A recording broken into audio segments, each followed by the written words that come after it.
Welcome प्यारे बच्चों। आप सभी का स्वागत है अपनी एक और नई वीडियो। आज इस वीडियो में हम जो हमारा पाठ है लोकगीत, उसके अनुमान और कल्पना के प्रश्न और भाषा की बात के प्रश्नों को करने वाले हैं। जैसा कि आप सभी को पता है, इससे पहले वाली वीडियो में हमने इस पाठ को पढ़ा था और पाठ के प्रश्न उत्तरों को भी किया था। हम इन प्रश्नों को शुरू करने से पहले एक बार फिर से चैप्टर को रिवाइज करते हैं कि हमें उस पाठ में क्या बताया गया है, ताकि हमें प्रश्न उत्तरों को करने में बच्चों आसानी रहे। देखो, आप सभी को पता है कि हमने पाठ में क्या पढ़ा था, किस चीज के बारे में बताया गया। ये पाठ लोकगीत, जैसे ही हमें नाम से पता चलता है कि लोकगीत यानी कि इसमें हमारे लोकगीतों के बारे में चर्चा की गई है। सभी अलग अलग राज्यों में अलग अलग भाषाओं में सबके अपने अपने लोकगीत होते हैं। लोकगीत हमारे मनोरंजन का सबसे महत्वपूर्ण साधन होता है। और लोकगीत भी कई प्रकार के पाए जाते हैं, जैसे हम शादियों के गीत अलग होते हैं, तीज त्योहारों के गीत अलग होते हैं। तो हमारे जीवन में, हमारी संस्कृति में लोकगीतों का बहुत ही महत्वपूर्ण संदेश, बहुत ही महत्वपूर्ण उपयोग बताया गया है, मनोरंजन का साधन बताया गया। बेटा, हमने ये सारी बातें पाठ में पढ़ी थी, उसके प्रश्न उत्तरों को किया था। अब हम इसमें अनुमान और कल्पना के प्रश्न उत्तरों को पढ़ने वाले हैं। चलिए बच्चों, शुरू करते हैं। हमारा पहला प्रश्न है, देखो बेटा, क्या लोकगीत और नृत्य सिर्फ गांवों या कबीलों में ही पाए जाते हैं? शहरों के कौन से लोकगीत हो सकते हैं? इस पर विचार कर लिखो। देखो बच्चे, इसमें प्रश्न में हमें क्या कहा गया है, ये प्रश्न हमसे क्या पूछ रहा है कि क्या जो लोकगीत है यानी कि जो हमारे गीत है, और नृत्य है यानी कि नृत्य होता है बेटा नाचना, डांस को हम बोलते हैं, नृत्य सिर्फ गांवों और कबीलों में ही होते हैं क्या? जो नाच गाना है, जो ये गीत गाए जाते हैं, वो सिर्फ गांवों और कबीलों में ही गाए जाते हैं? शहरों के, अगर शहरों में भी गाए जाते हैं तो शहरों के कौन कौन से लोकगीत हो सकते हैं? इस पर विचार करो, सोचो समझो और हमें बताओ। चलिए बच्चों, जानते हैं। लोकगीत और लोक नृत्य गांवों या कबीलों में ही प्रसिद्ध है, क्योंकि शहरी जीवन अति व्यस्त होता है। देखो बच्चों, इसमें हमें वो क्या कह रहा है कि जो ये लोकगीत है और जो ये नृत्य है, वो वैसे होते तो शहरों में भी हैं, लेकिन गांवों और कबीलों में सब ज्यादा प्रसिद्ध होते हैं, यानी कि उनकी ज्यादा अहमियत होती है। क्योंकि जो हमारे शहरों में लोग रहते हैं, जो हमारा शहरी जीवन है, वो अति व्यस्त होता है, यानी कि वो ज्यादा व्यस्त होते हैं, ज्यादा बिजी रहते हैं, उन्हें इतना समय नहीं होता कि वो लोकगीत और नृत्य को गाएं, लोकगीतों को गाएं और नृत्य करें। इसलिए जो हमारे लोकगीत हैं और नृत्य हैं, वो सबसे ज्यादा प्रसिद्ध गांवों में ही होते हैं। शहरों में गाए तो जाते हैं, लेकिन इतने नहीं गाए जाते जितने कि गांवों या कबीलों में गाए जाते हैं। शहरों में जगह की भी कमी पाई जाती है, परंतु कुछ खास अवसरों जैसे कि विवाह, त्योहार, धार्मिक अनुष्ठान आदि, यहाँ पर भी लोग अपने अपने गांवों से लोक कलाकार और लोक नृत्यकों को बुलाते हैं। देखो बच्चों, शहर में, जैसे शहर में बेटा छोटे छोटे घर होते, गाँव में तो बड़े बड़े खुले खुले घर होते हैं। लेकिन वो क्या कह रहे हैं कि शहरों में क्या है, जगह की कमी भी होती है, लेकिन फिर भी कुछ खास अवसरों पर, लेकिन हमेशा नहीं, लेकिन कुछ एक ऐसे खास अवसर होते हैं, जैसे कोई किसी की शादी है यानी कि विवाह है, कोई भी त्योहार है, या फिर भी कोई धार्मिक अनुष्ठान यानी किसी ने कीर्तन करवा रखा है, किसी ने जागरण करवा रखा है, तो ऐसे कोई भी अगर धार्मिक अनुष्ठान होता है, आदि सभी पर जो गाँव शहर में रहने वाले लोग हैं, वो अपने गांवों से आदमियों को बुलाते हैं, लोक कलाकारों को बुलाते हैं और लोक नृत्य को बुलाते हैं। तब तो भी वो क्या करते हैं, लोक गीतों को गाते हैं और लोक नृत्य करते हैं। ओके बेटा, देखो एक बार और, जो हमारे लोकगीत हैं और जो हमारे लोक नृत्य हैं, वो सबसे ज्यादा गांवों में या फिर कबीलों में ही प्रसिद्ध है। शहरों में गाए तो जाते हैं, लेकिन इतने नहीं गाए जाते जितने कि गांवों में गाए जाते हैं, कबीलों में गाए जाते हैं। शहरों में इनका गाना या फिर इनकी जो प्रसिद्धि है वो इतनी ज्यादा क्यों नहीं है, क्योंकि शहरों में जगह की भी कमी पाई जाती है, परंतु लेकिन कुछ खास अवसर ऐसे होते हैं बच्चों कि जैसे हमारे किसी का विवाह हो गया, कोई ऐसा त्योहार हो गया, फिर कोई धार्मिक अनुष्ठान है, यानी कि जब धार्मिक अनुष्ठान कोई धर्म की चीज हो रही है, यानी कि कोई कीर्तन करवाता है, जागरण करवाता है, तो इन सभी चीजों पर, ऐसे ऐसे अवसरों पर जो वहाँ गाँव शहरों में रहने वाले लोग हैं, वो अपने अपने गांवों से लोक कलाकारों को, आदमियों को बुलाते हैं, तो लोकगीत गाते हैं और नृत्य करते हैं। ओके बेटा, ये था हमारा प्रश्न नंबर 1। चलो बेटा प्रश्न नंबर 2 पर चलते हैं, और हमारा प्रश्न नंबर 2 है, जीवन जहां इठला इठला कर लहराता है। जीवन जहां इठला इठला कर लहराता है, वहां भला आनंद के स्रोतों की कमी हो सकती है। उद्यान जीवन के ही यहाँ के अनंत संख्यक गाने प्रतीक हैं। क्या तुम इस बात से सहमत हो? विदेशिया नामक लोकगीत से कोई कैसे आनंद प्राप्त कर सकता है, और वे कौन लोग हो सकते हैं जो इसे गाते सुनते हैं? इसके बारे में जानकारी प्राप्त करके कक्षा में सबको बताओ। चलिए बच्चे, पहले तो हम प्रश्न को समझते हैं कि जो ये प्रश्न है वो हमें क्या कहना चाह रहा है, हमें क्या बताना चाह रहा है, और हमसे क्या पूछ रहा है। जीवन जहां इठला इठला कर लहराता है, यानी कि जो हमारा जीवन है जहां पर इठला इठला कर का मतलब होता है बच्चों खुशी खुशी से लहराता है, यानी कि कभी इधर से खुशी और कभी उधर से खुशी, यानी कि जो ये हमारा जीवन है वो इठला इठला कर लहराता है, तो वहां भला आनंद के स्रोतों की जो कमी है वो कैसे हो सकती है। जो हमारे आनंद के स्रोत है वो उनकी कमी वहां पर कैसे पाई जाएगी। कि आनंद का मतलब होता है मजा लेना, जीवन का।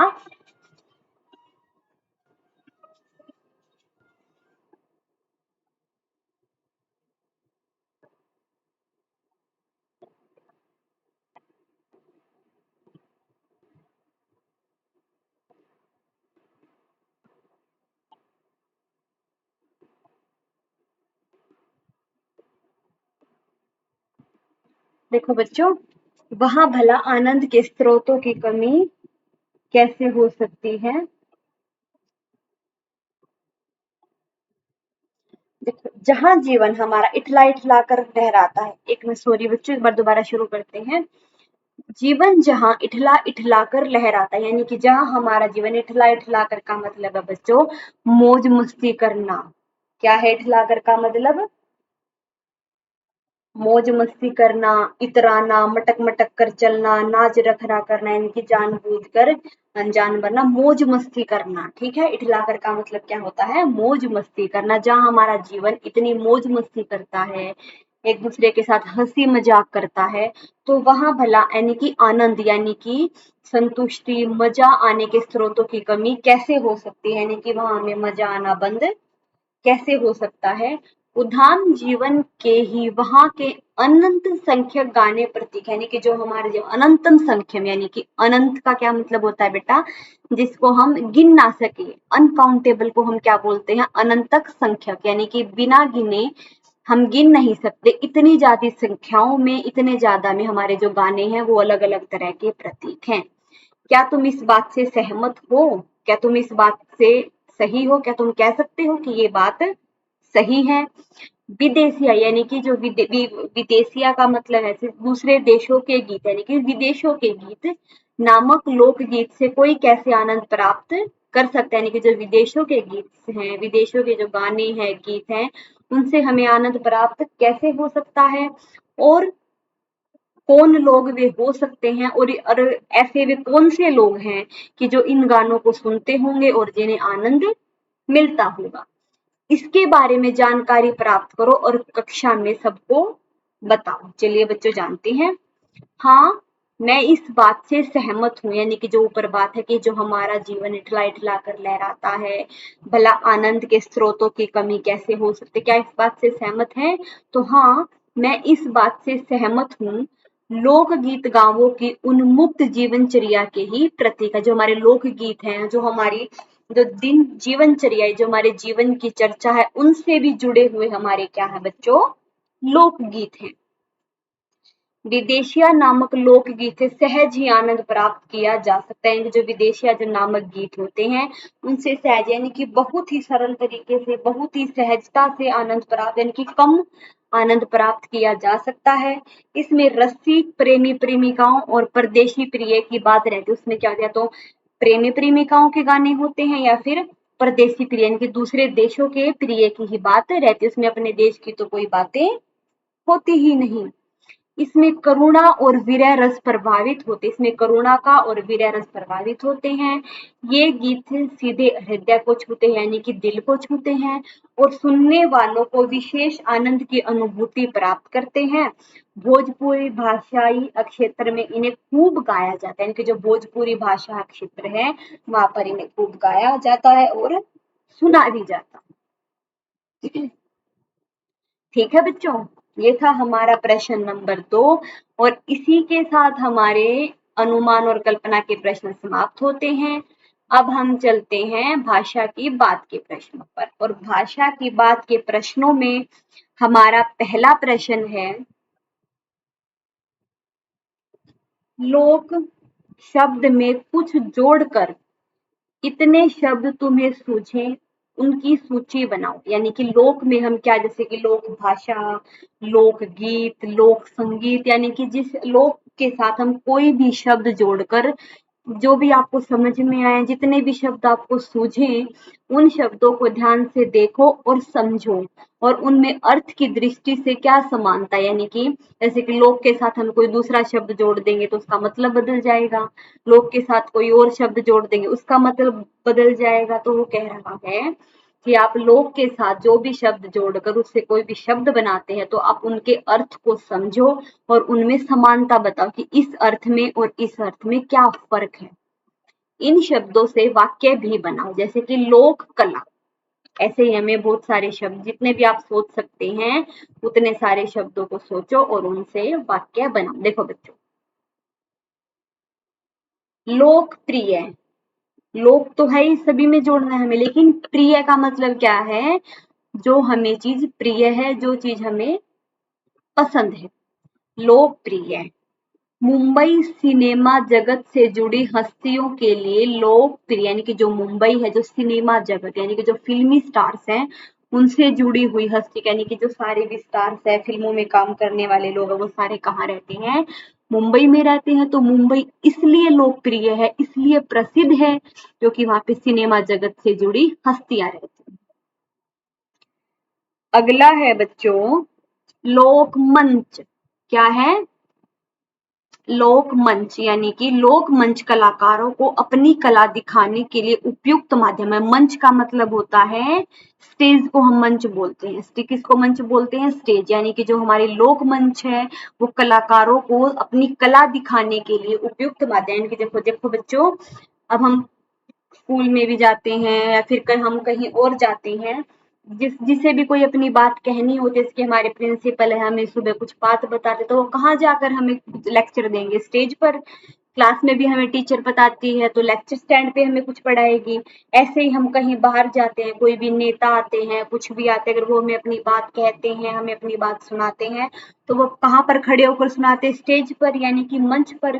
तो इसमें कहा गया है कि जो लोक मंच है वो कलाकार, यानी कि जो कलाकार यानी कि जो गाने बजाने वाले हैं, जिसके अंदर जो भी कला है वो अपने कलाकारों को अपनी कला को दिखाएंगे। अगर गाने वाला है तो अपने गानों को दिखाने के लिए, नाचने वाला है तो वो अपने डांस को दिखाने के लिए, कुछ सुनाने वाला है तो अपने कुछ चीज को सुनाने के लिए, यानी कि अपनी कला को दिखाने के लिए वो उनका एक क्या है, माध्यम है। आगे है बच्चों लोक वाग। लोक वाग है यानी कि उसकी जो महत्ता है, यानी कि जो इसकी इम्पोर्टेंस है वो अब क्या हो गई है, कम हो गई है, यानी कि लोक वागों की जो जरूरत है अब कम हो गई है। आगे है लोक हित। नेताओं को लोक हित को ध्यान में रखकर योजनाएं बनानी चाहिए। हित का मतलब होता है बच्चों उसके पक्ष में, हित का मतलब क्या होता है, पक्ष में, यानी कि नेताओं को लोक हितों को, यानी कि जो उनके पक्ष की बात होती है उनको ध्यान में रखकर ये योजना बनानी चाहिए। उसके बाद है बच्चों लोकतंत्र। भाषा के अलावा भी कई अन्य देशों में लोकतंत्र है, यानी कि भारत के अलावा हम जैसे कि लोकतंत्र है, राज्यसभा है, लोकसभा है, राज्यतंत्र है, तो ये हमारे बच्चों होते हैं। आगे आप जैसे बड़े होते जाओगे ना तो पॉलिटिकल साइंस में पढ़ने को मिलेगा। जो लोकतंत्र वो भारत में है, तो उसने कहा है कि भारत के अलावा भी कई और देशों में लोकतंत्र है। ऐसे ही बच्चों देखो हमने ऊपर पढ़ा था लोक से, और हमें क्या बताया गया था, लोक कला। अब जैसे कि हमने पाठ में पढ़ा था लोक गीत, लोक नृत्य, लोक संगीत, तो हम ऐसे लोक से क्या कर सकते हैं, बहुत सारी शब्द बनाकर उनसे वाक्य बना सकते हैं। और भाषा की बातों में ये था हमारा प्रश्न नंबर 1।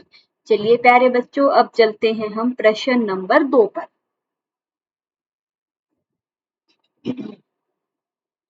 बारह मासा। अब देखो सबसे पहले हम 12 मासा का मतलब समझते हैं। 12 12 का मतलब तो सबको पता है ना, 12 यानी कि 12। मास का मतलब होता है महीना, मासा का मतलब क्या होता है, महीना यानी कि मंथ। 12 मंथ यानी कि जो 12 के 12 महीने होते हैं गीत में, यानी कि 12 मासा गीत होते हैं जो हमें हर समय में गा सकते हैं। वो हम सर्दी में भी गा सकते हैं, गर्मी में भी गा सकते हैं, बारिश के मौसम में भी गा सकते हैं, विवाह में भी गा सकते हैं। तो 12 मासा गीत वो होते हैं बेटा जिनको हम कभी भी 12 के 12 मास में, 12 के 12 महीनों में कभी भी गा सकते हैं।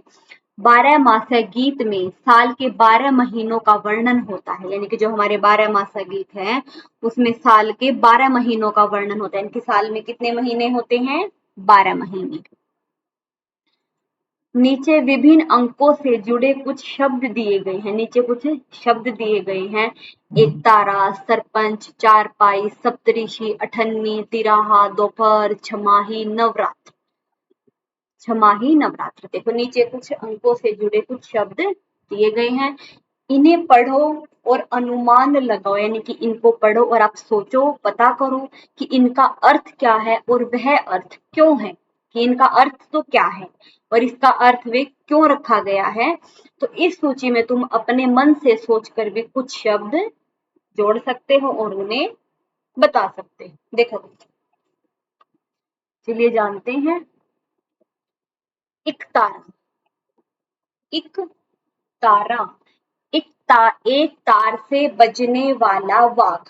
अब देखो जैसे कि हमें नाम पढ़ने से बच्चों पता चलता है, एक तारा यानी कि एक तारा यानी कि एक तारे से बजने वाला यंत्र, उसको किसी भी एक तार से जो यंत्र बजेगा उसको हम क्या बोलेंगे, एक तारा बोलेंगे। और एक तारा क्यों बोल रहे हैं, क्योंकि वो एक तार से बजने वाला।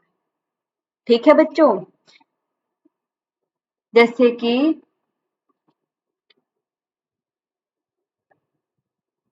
देखो बच्चों, अब यहाँ पे आप दूसरे बॉक्स में चलेंगे ना, तो यहाँ पे भी एक तारा लिखा हुआ है, तो यहाँ पे एक तारा नहीं, यहाँ पे क्या आएगा, सरपंच आएगा। क्या आएगा, सरपंच। तो सरपंच क्या होता है, सरपंच का मतलब होता है पंचों का प्रमुख। अब जैसे कि जो बच्चे गांवों में हैं, जो बच्चे गांवों से, उनको पता है ना, गांवों में सरपंच होता है ना। तो जो हमारे गांवों के लोग हैं, जो हमारा पंच है, जो हमारी एकता है, उन सभी का जो प्रमुख होता है, उन सभी का जो हेड होता है, उसको हम क्या बोलते हैं, सरपंच बोलते हैं। आगे है चार पाई। चार का मतलब तो सभी को पता है बेटा, जो चार मैथ वाला चार होता है, फोर को हम क्या बोलते हैं, चार। और पाई का मतलब होता है पैर, चार पाई, तो चार पैरों वाली। जो चार पाई हमें किसको बोलते हैं, जिसके चार पैर होते हैं ना, चार पैरों वाली कौन होती है, चार पाई। और इसका चार पाई नाम इसलिए रखा गया क्योंकि इसके चार पैर होते हैं। ठीक है बच्चों, आगे है हमारा सप्तऋषि। सप्त, जैसे कि आपको सप्त से पता चलता है, संस्कृत में भी आपने पढ़ा होगा। सप्त ऋषि इसका मतलब, सप्त का मतलब होता है सात, और ऋषि का मतलब तो सभी को पता है, जो हमारे ऋषि मुनि होते हैं। तो सात ऋषियों का समूह, तो सात जो ऋषियों का समूह, उसको हम क्या बोलेंगे, सप्त ऋषि। क्या बोलेंगे हम उसे, सप्त ऋषि। ओके बेटा, चलिए आगे। अठ अनि, अठ अनि तो 50 पैसे का एक सिक्का होता था। जैसे कि 1 रुपया होता है ना, तो 1 रुपए को अगर हम आधा कर देते हैं तो कितना होएगा, 50 पैसे। तो 50 पैसे का एक सिक्का होता है जिसको हम क्या बोलते हैं, अठन्नी बोलते हैं। पहले के टाइम में आती थी बच्चों ये, तो उसको हम क्या बोलते हैं, अठन्नी बोलते हैं। आगे चलो, तिराहा। अब देखो, तिराहा से हमें पता चलता है नाम से ही, तीरा यानी कि ती आ गया तो तीन, और राहा का मतलब राह यानी कि रास्ता। तो तीन रास्ता जहां मिलते हों, यानी कि जहां से हम जैसे कहीं जाते हैं, एक रोड है, एक रोड से 3 रोड निकलते हैं, एक उस तरफ जाएगा, एक लेफ्ट जाएगा, एक राइट जाएगा और एक सीधा जाएगा। तो वहां से 3 रोड हो रहे हैं ना, तो उसको हम क्या बोलेंगे, तिराहा। यानी कि जहां से 3 रास्ते मिल जाते हैं या फिर जहां 3 रास्ते निकलते हैं, उसको हम क्या बोलते हैं, तिराहा बोलते हैं। आगे है बच्चों दोपहर। अब दोपहर का तो सभी को पता है, सुबह होती है, शाम होती है, दोपहर होती है।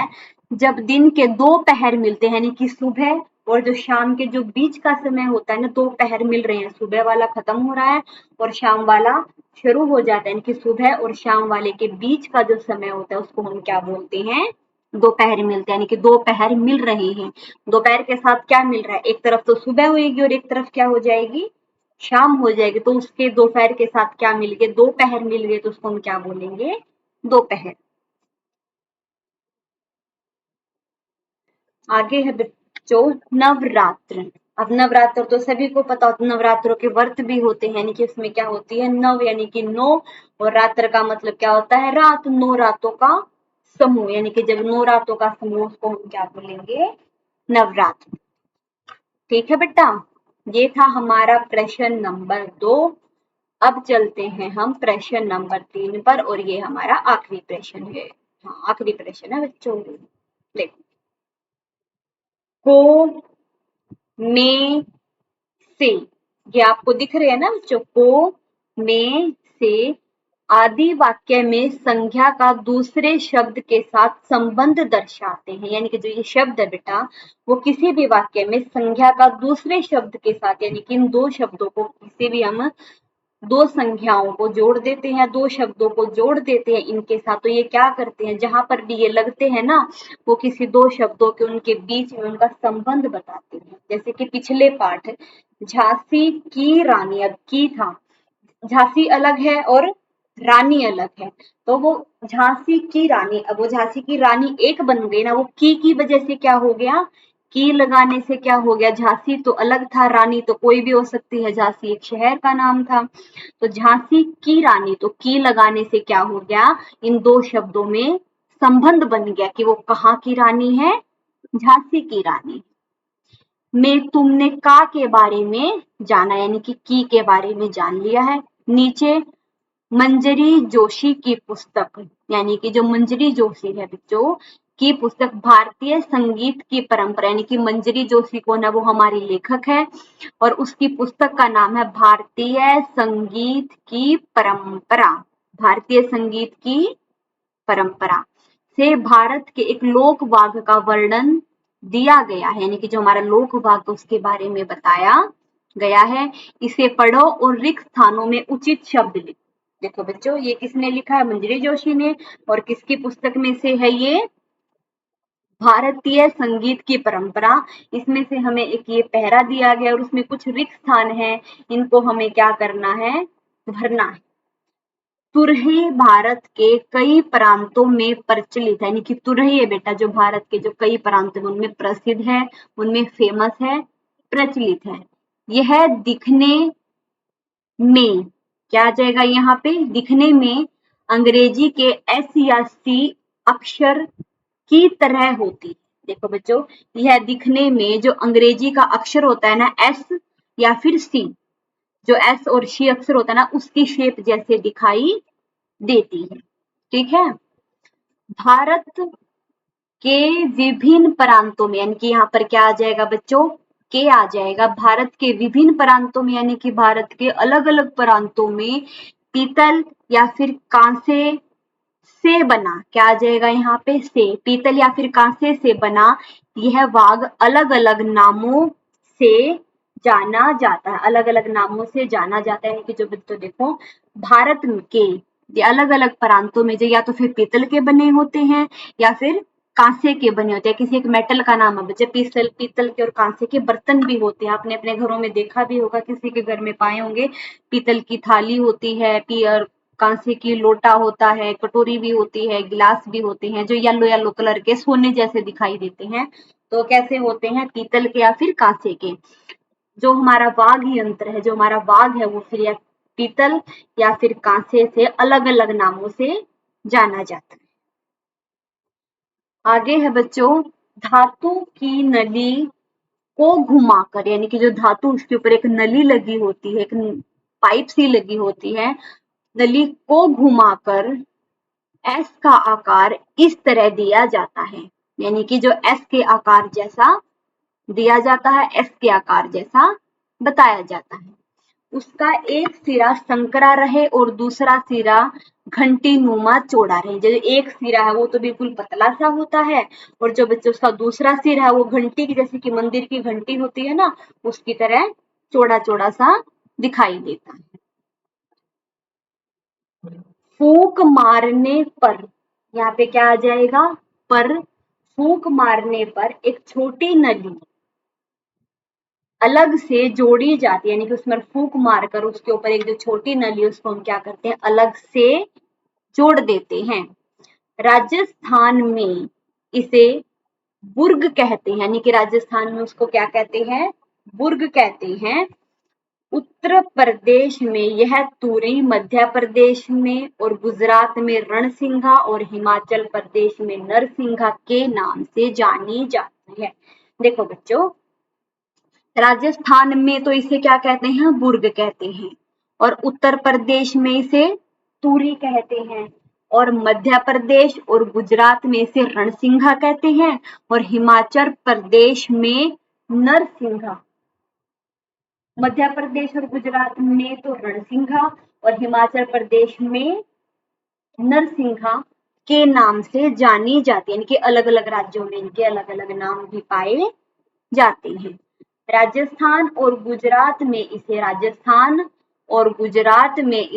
काकड़ सिंघी भी कहते हैं। राजस्थान में तो और क्या कहते हैं? बुर्ग कहते हैं, और गुजरात में रणसिंघी कहते हैं, लेकिन इनके अलावा राजस्थान और गुजरात में इसे काकड़ सिंघी भी कहते हैं।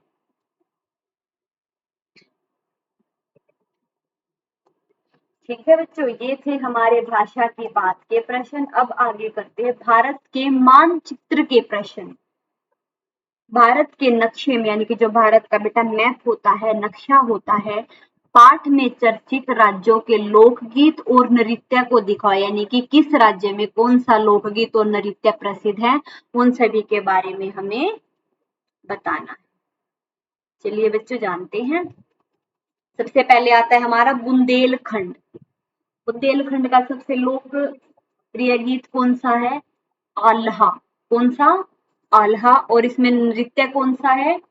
मोनिया नृत्य। कौन सा नृत्य है?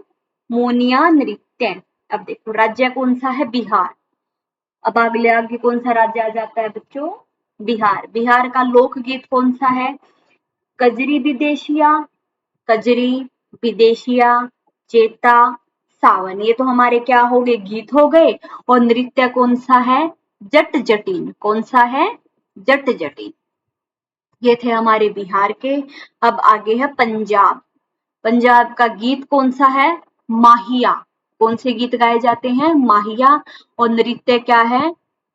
झूमर गिच्छा। कौन सा नृत्य है? झूमर गिच्छा। ये था बेटा पंजाब का। आगे आता है हमारा गुजरात। गुजरात के लोकगीत हैं। लोकगीत तो देखो बच्चों हमें बताया नहीं गया। आगे इसका नृत्य बताया गया है गरबा। आगे क्या बताया गया है? गरबा। अब आते हैं हमारे पहाड़ी इलाके। पहाड़ी इलाकों के गीत कौन से हैं? पहाड़ी गीत। और नृत्य कौन सा है इनका? समूह गीत, समूह नृत्य। कौन सा है? समूह नृत्य। आगे आता है बच्चों बंगाल। बंगाल में गीत हैं बाउल और बतियाली। कौन से गीत होते हैं? बाउल और बतियाली। और नृत्य है बेटा छाऊ। कौन सा नृत्य है? छाऊ। आगे आता है हमारा उत्तर प्रदेश। उत्तर प्रदेश के गीत तो है बेटा चेता, कजरी, बारहमासा। और इसका नृत्य है चरकुला। कौन सा नृत्य है? चरकुला। ठीक है बच्चों, यहीं पे इसी के साथ हमारा ये पाठ समाप्त होता है। अगली वीडियो में हम अगले पाठ को करने वाले हैं। इस वीडियो के लिए इतना ही। ठीक है प्यारे बच्चों, अगली वीडियो में मिलते हैं। धन्यवाद। आपका दिन मंगलमय